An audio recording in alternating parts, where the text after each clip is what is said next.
Hello. I hope you're ready for a story.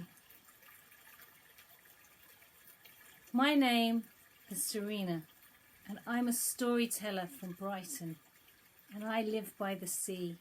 I've always lived by the sea.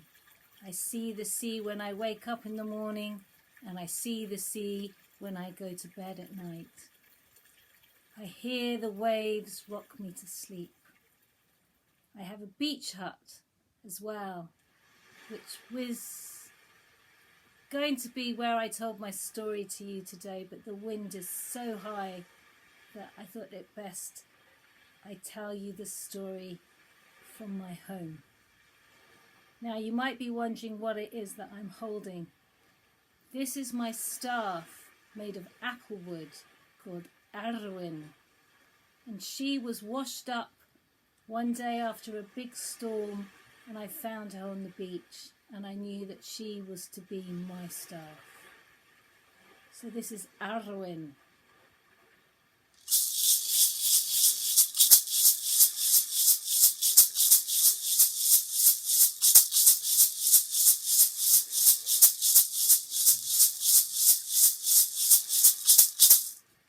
And this is my rattle that sailed all the way over the Atlantic Ocean from the Caribbean, brought back by my parents when they returned from living in Canada many, many, many years ago. Now the story I'm going to tell you is a story from the indigenous peoples of that region, of the Inuit peoples. And it's a story which came to me really at the beginning of the crisis that we've been living through these past few months, through the coronavirus. And somehow this story came to me through the sea, through the currents. It was brought from the great waters up of the north, and then it flowed down across the Atlantic to the Irish Sea, then down past Cornwall, and then all the way along the Channel. And it came ashore to me just these past few months. So you are the first people to hear me tell this story of the Seawitch of Sedna.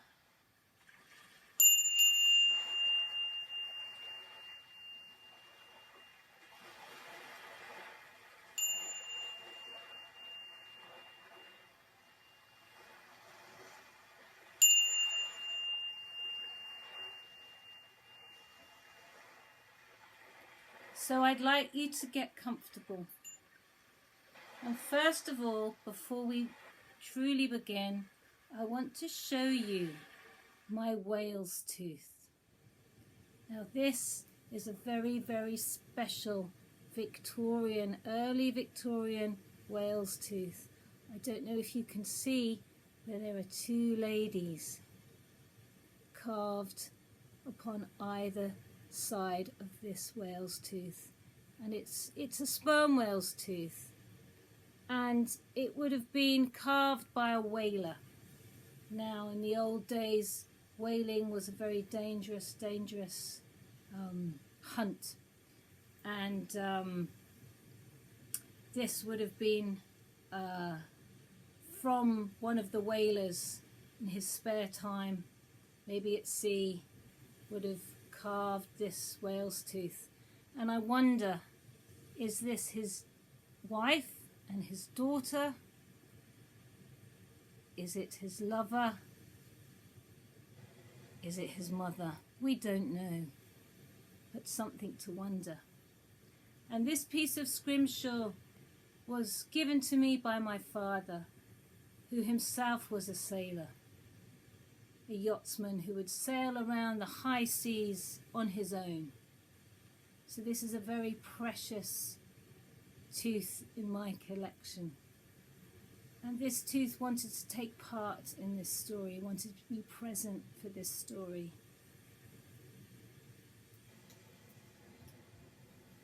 And finally, let me show you my drum. This is my drum Pascadi. He is my horse. He takes me many places.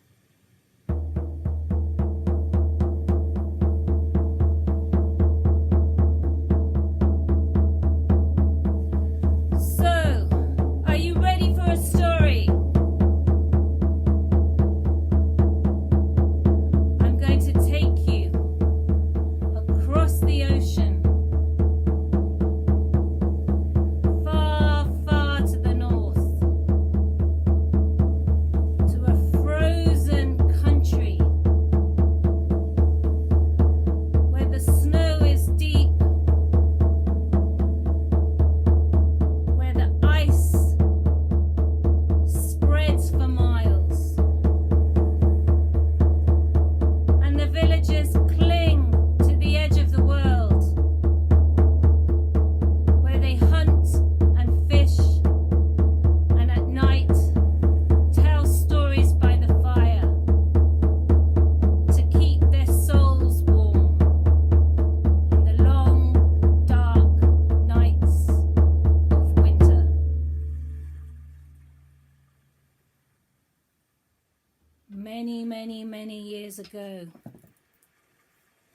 Many years ago, before you were born,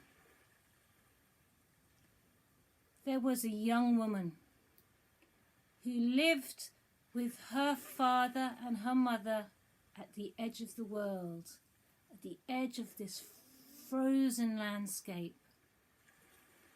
And she was very, very, very beautiful. She had long, dark hair, and her eyes were bluer than the sea itself. And she would sit stitching, stitching, stitching, waiting for the man that was to be her husband to come calling. For she was at that age where she was ready to become married and start her own home life, leave the nest of her parents. But there was a spark about her. She was a woman of independent mind. And all the men that would keep calling on the hut, knock, knock, knock on the hut door, they were old, or they just weren't right for her. And she, every time they came calling, she shook her head and sighed. And she said to her mother, "Oh, mother, when will the man come that is the right match for me? None of these men, none of the men from the villages, they either are too old or too stupid, or I just don't fancy them." So she would sit every night stitching, stitching, stitching, stitching, hoping that one evening that knock would come and it would be the one for her. Well, one evening, when the flames of the fire were sparking high up into the night, there came, they thought, was a great beating of wings. Whoosh, whoosh, whoosh. And then suddenly there was a knock at the door. And in stepped the most proud, the most beautiful young man, strong, dark eyes aflame, reflecting the light of the fire. He asked if Sedna, the young woman he had come to meet, was there by the fire. And so her parents invited him in and gave him tea. And he sat next to Sedna. And she looked at him. She saw the reflection of the fire in his dark eyes, and she knew he was the one. There was something about him, something different. And so, with that, she said, "Mother, Father, I am leaving you now. This is the man I am going to marry." And before her parents could say anything, she was off into the night with this strange, strange being who was not quite man, but she couldn't quite put her finger on it. Well, her parents were distraught. They hadn't meant her to go off into the night like this. They called all the elders of the village together and said, "What do we do? What do we do? What do we do? Our beloved Sedna has gone into the night with this creature, man. We don't know what he is. He has a power about him. Do we run after her? What do we do?" But the elders of the village said, "All you can do is sit. All you can do is sit and wait and listen. Listen every night and see what the sounds of the ocean brings you." And meanwhile, Sedna was taken out on this kayak, the kayak belonging to her lover, her husband to be. He said, "I'm taking you to my land. It's a beautiful land, complete with all the things you could ever want in which to create the home that will be yours, where you will be my queen." And so they paddled together in the kayak, and the sea was like a lake, and the full moon was high above, shining on to the water. And Sedna felt that they together were following the shimmering, sparkling, moonlit water to a new destiny, a new future. And soon on the horizon she could see this great looming shadow that was not the green land that she was expecting to land upon. In fact, the shore was really rocky, really quite treacherous, but somehow her young, fit husband managed to get them safely to shore, and he threw her up over his shoulders and said, "There at the top of the rock is your new home." And up they climbed, and up they climbed, and up they climbed to the giddy heights, where there at the very top of the rock was a great nest. It was the biggest, vastest nest of twigs and branches and whole trees that you could ever imagine. It was lined with these beautiful, great, black, gold, emerald, shimmering feathers, darker than the night itself, yet full of stars. And her husband gently laid her onto this bed of feathers and said, "Sedna, my love, you are now home. This is your kingdom." And so they spent the night together, the first night of marriage, on the top of this rock. And then in the morning, her husband, who was in fact a great shaman, a very powerful shaman, had shifted into this great bird, a bird with the biggest, blackest expanse of feathered wings and a beak so strong, so powerful, that she had ever seen and she saw him take great flight and disappear towards the sun. Where he was going, she didn't know, but all she knew that she had to sit and wait. And so she started to take the feathers, and make herself a cloak. Because what else could she do in this great nest on top of the rock in the middle of the ocean? And so time passes, and then she hears the great beating of wings, beating of wings. And she sees her husband in his great claws holding what looks like the biggest fish of glistening scales you ever saw.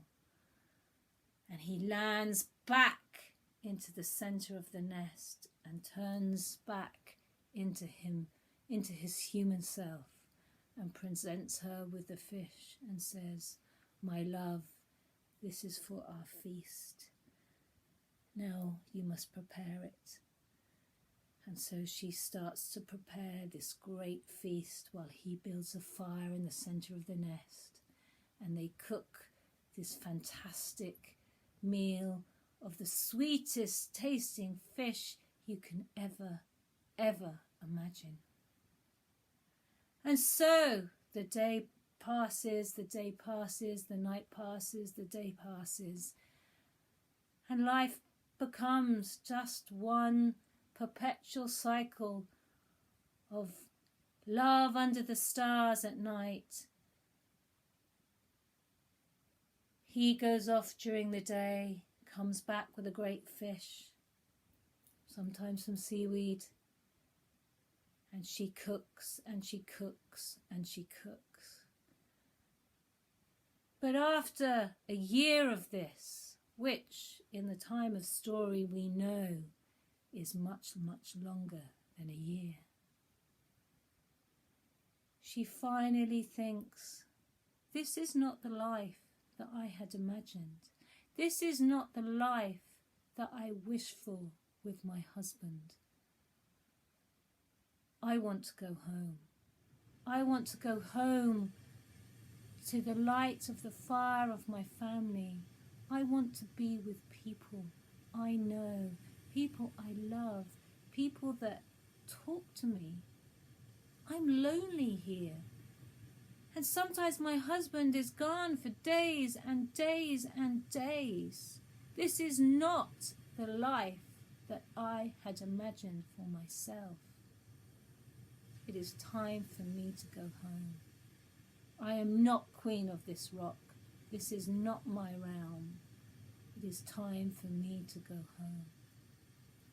And so she took this staff that she had found, woven into the nest, and she called out, "Oh!"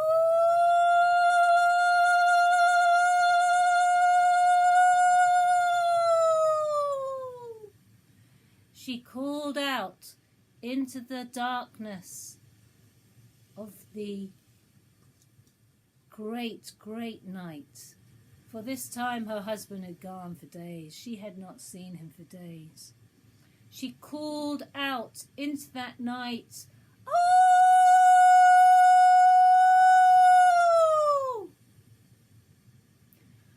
So far that her voice carried on a star and landed at the shores of her home village. And there her father, who had gone, as the elders had said, every night to the edge of the sea and listened, and he caught that call of his daughter in his hand, and he said, "I must go to her. It is time for her to come home." Now, he gets in his kayak. And he sounds his little bell.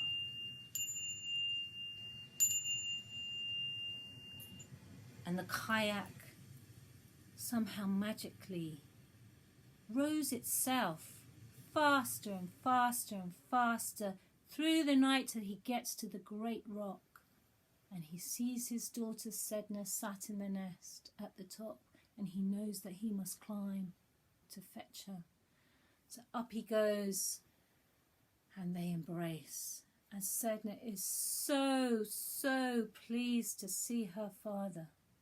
But she says, "Quick, we must leave it this instant, because I know my husband will be returning soon, and once he finds me gone, then who knows what will happen. We have to leave now." So down they go, down they scramble, down the rock, into the kayak. And her father sounds the bell again. And it soon is speeding back across the calm sea. Now, just in the instant that they had left, back comes her husband. He sees her gone, and he lets out this great cry of anger. How dare his wife leave him? How dare she leave the nest? For he is a very powerful shaman, but he is not true in his heart. In his heart, there should be a beating, beautiful heart, but somehow there was a pit of blackness. And so he takes his wings and he unfurls them, and he beats and he beats and he beats, and he calls out to all the birds of the oceans, the albatross, the herring gull, the gannets, all the great sea ravens. He calls and he calls, and all the birds start to assemble in response to his call into such a great cloud, a great thundering cloud of beating wings, and all those birds set across the sea to follow the kayak. And you could hear the rumble.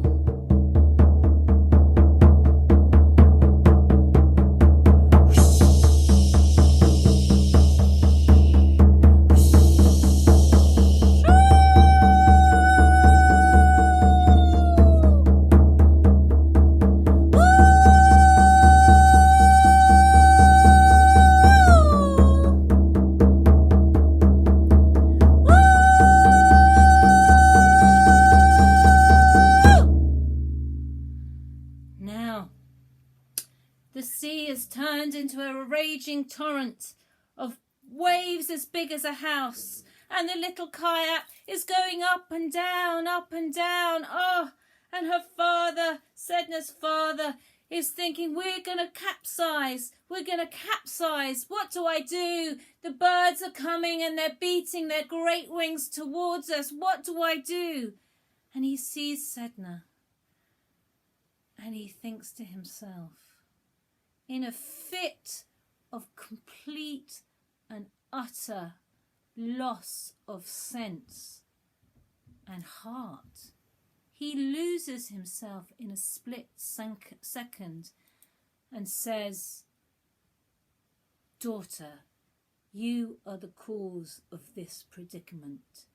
Daughter, you will be the one to be sacrificed to save both our lives. For the water that is taking on, the kayak is taking on all the water. It's going to sink if one of them doesn't get out of the boat."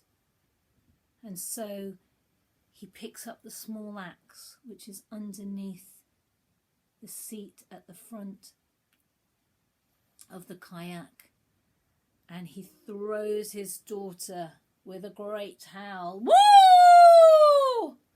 over the edge of the kayak. But she grabs on so tightly with her fingers to the edge of the kayak. And she's gripping and she's gripping and she's gripping. and the sea is tossing them further and further and further. They will both surely drown. And then suddenly the blows come onto her fingernails. Shh, shh, shh, shh, shh. And her father has chopped off every single finger so that she no longer can grip the sides of the boat.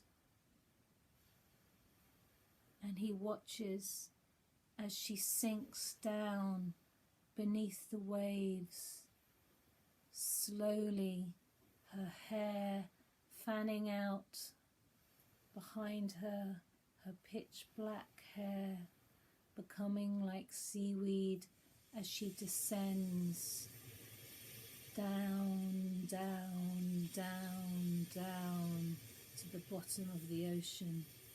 And when she hits the bed, the seabed, a great crack opens and she falls through that crack down, down further below the seabed, almost to the center of the earth. She is feeling that she is falling, but then she lands. She lands in a cave, and she looks around, and she sees in this cave that it is lined with pearls. It is lined with the most beautiful coral. It is lined with all the jewels of the sea that you could have possibly imagined.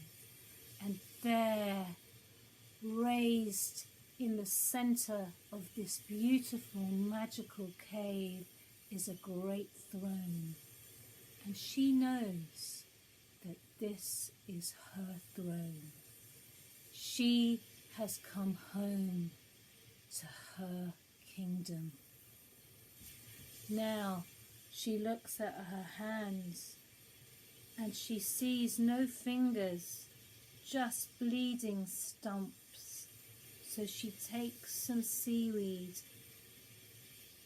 grasping it in her teeth, and somehow manages to wind the seaweed around the stumps of where her fingers once were. And she calls out to her fingers and her thumbs, who are themselves floating down through the water after her, to follow her into the cave. And she says, "Fingers and thumbs, fingers and thumbs, you will become the creatures of the sea. My forefingers, you will become the great whales. You will circumnavigate this planet, the earth, in the great oceans, singing your songs to the sea as you swim." Her small fingers, she said to them, "You will become the seals. You will become the selkies. You will provide meat when the villagers create ritual and sacrifice for you. You will allow yourselves to be caught for meat for my family, but only just enough. You will provide warmth and shelter for the people of my village. Through your skins, they will be able to make great cloaks and capes. And then the rest of my fingers will become the dolphins, and my thumbs will become the octopus. And so it shall be." and through the great ocean.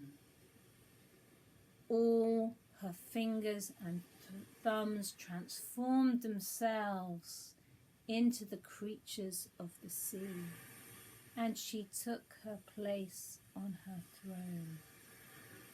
And she said, as she sat there, I am the queen of the oceans, and the seaweed is my hair, and my feet are no longer my feet are the great tail of a fish,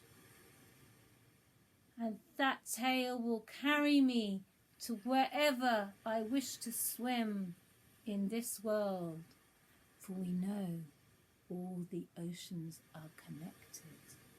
So Sedna can swim wherever she wants, anywhere in the world. And she said, if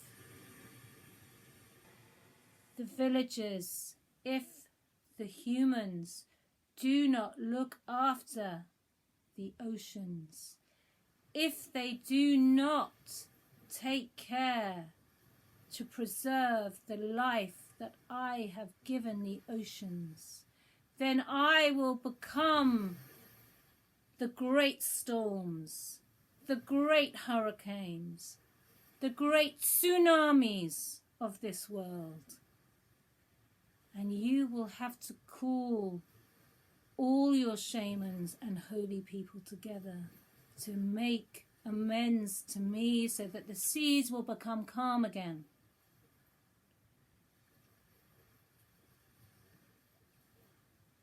And there she took her place, and there she sits to this day. And when the wind starts to pick up on the ocean, you know that Sedna is not happy. And you can think to yourself, what can I do to make her happy again? And what she wants you to do is to make sure you do not leave litter on the beaches. You do not leave plastic to go out into the oceans and trap the fish and go inside the bellies of her whales. Plastic in our oceans is killing sea creatures. It is killing us. That is Sedna's wish, that we look after the sea and we look after the land on which we live. And if you can do that, then her hair will be combed and she will be sat very peacefully on her throne beneath the ocean.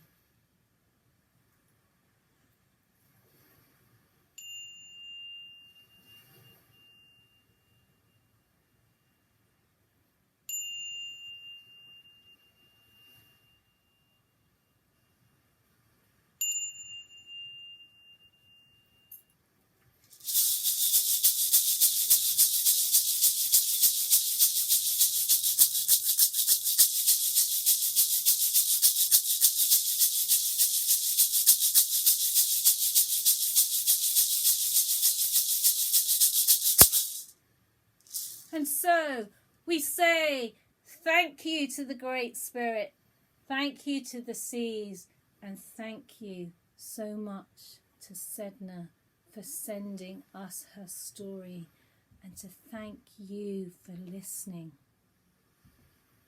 And so from my heart to yours, may you go in peace.